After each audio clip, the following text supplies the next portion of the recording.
Salut YouTube, ici c'est Virginie et bienvenue dans la troisième mais pas dernière vidéo de la série des aventures du fameux Canon AE1 programme de ma mère. La dernière fois dans la vidéo 1 heure, 1 km, une pellicule, j'avais pris des photos que vous n'aviez pas vues et aujourd'hui je vais vous les montrer.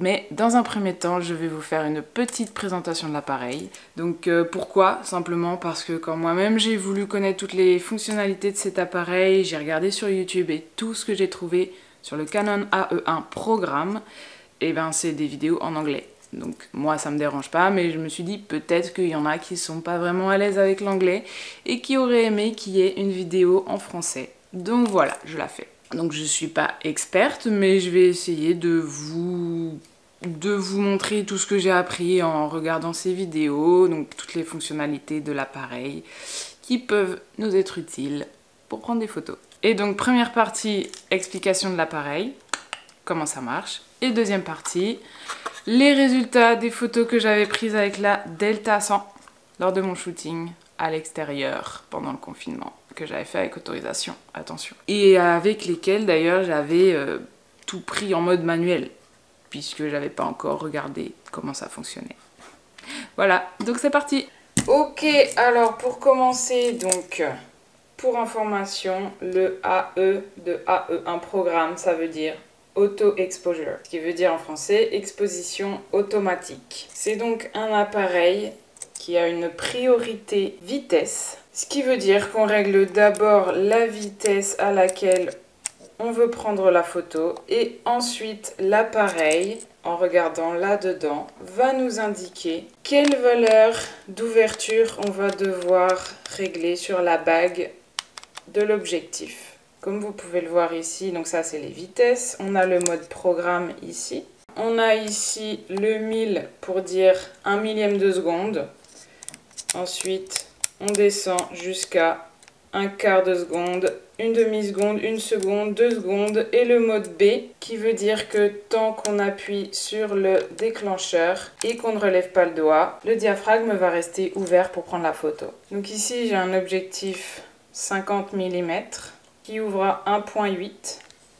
On peut voir ici, ça descend jusqu'à 1.8. Ça monte jusqu'à 22 pour l'ouverture. Et ici, on a le petit A. Quand on appuie sur ce petit bouton, hop, ça veut dire qu'on est en ouverture automatique. Et que tant qu'on choisit notre vitesse, l'appareil fera le réglage automatique pour l'ouverture pour que la photo soit bien exposée. D'où auto-exposition. Ici, donc, on peut voir qu'on a 3 modes. Le petit L, c'est pour lock, donc verrouiller. C'est-à-dire que on peut armer l'appareil, mais on ne peut pas déclencher. Ici, le petit A, c'est pour advance, ça veut dire avancer. Donc, on peut avancer la pellicule, prendre autant de photos qu'on veut. Donc, mode de déclenchement normal. Voilà. Et ici, donc, on a le petit S qui veut dire self-timer, qui veut dire en français retardateur, qui est de 10 secondes, je crois, sur cet appareil. Donc le retardateur, si on veut s'en servir, il suffit de mettre ici. On déclenche.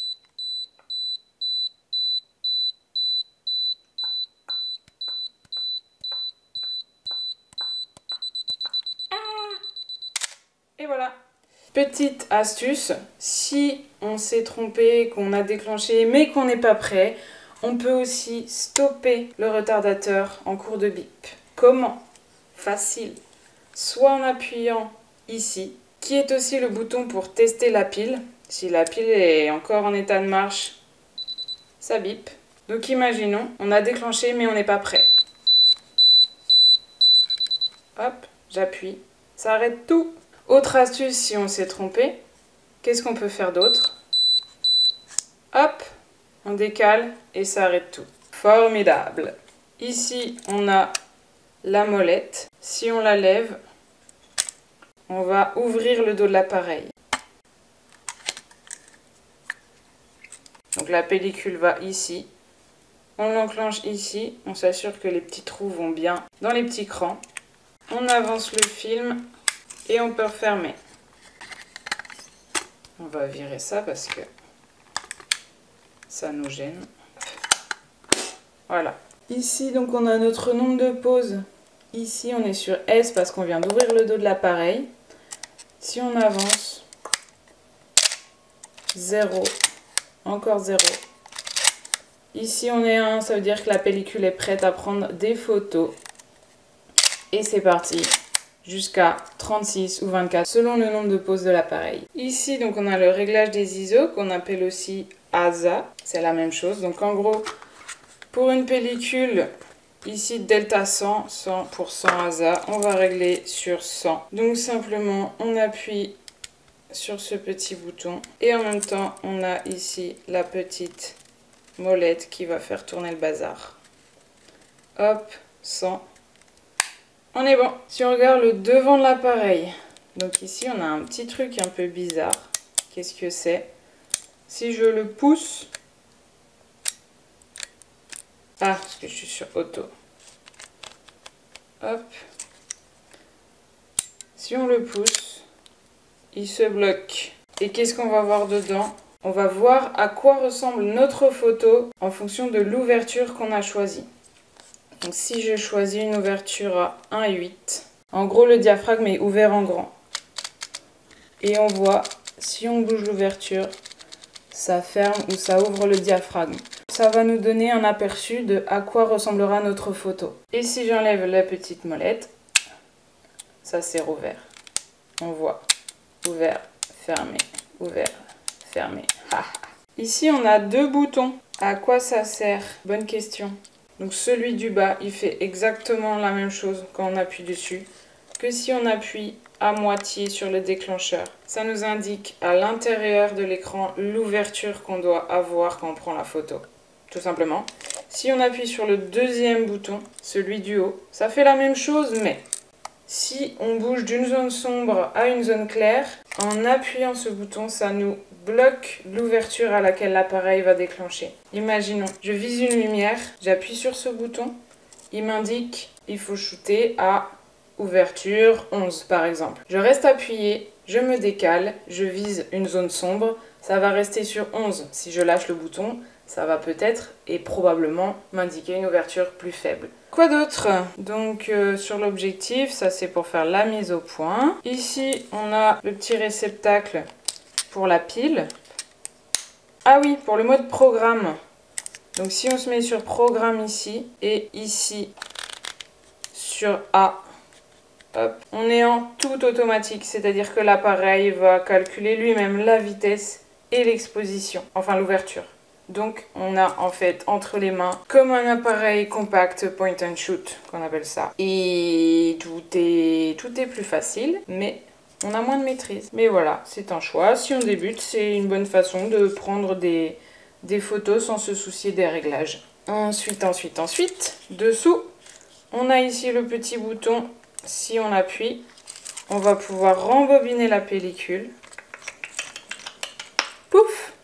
Une fois qu'on entend un petit clac, c'est que c'est fini de rembobiner. Et il va nous suffire d'ouvrir pour récupérer la pellicule. Et quand on réarme, le bouton ressort.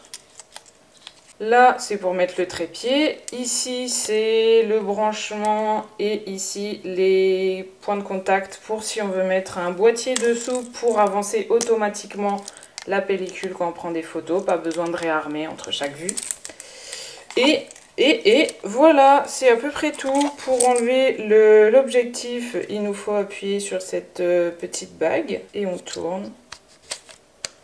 Et voilà. Et pareil dans l'autre sens. Donc on voit bien ici pour mettre l'objectif, les deux points rouges qui sont en face l'un de l'autre. Et on tourne. Et voilà. Et ici c'est quoi? C'est pour brancher un flash qu'on mettra ici. Et voilà en gros toutes les fonctionnalités de l'appareil. Donc maintenant c'est parti pour les premiers résultats des photos de la Delta 100. Go!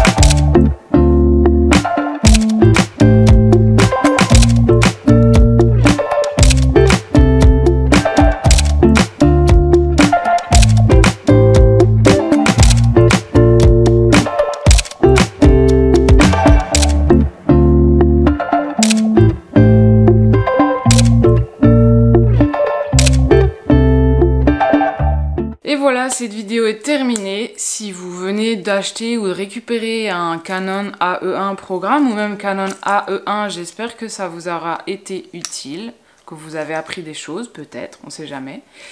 Et puis, je tenais à remercier tout le monde pour votre soutien sur Instagram, sur YouTube, partout. Ça me fait énormément plaisir, ça m'encourage à continuer à faire encore plus de photos et encore plus de vidéos. Et j'espère que vous aussi, vous allez faire encore plus de photos et pourquoi pas aussi des vidéos. Et en attendant, si la vidéo vous a plu, n'hésitez pas, comme d'habitude, un pouce, un partage, un commentaire et un abonnement pour voir les prochaines vidéos. Et moi, je vous dis à bientôt. Bye!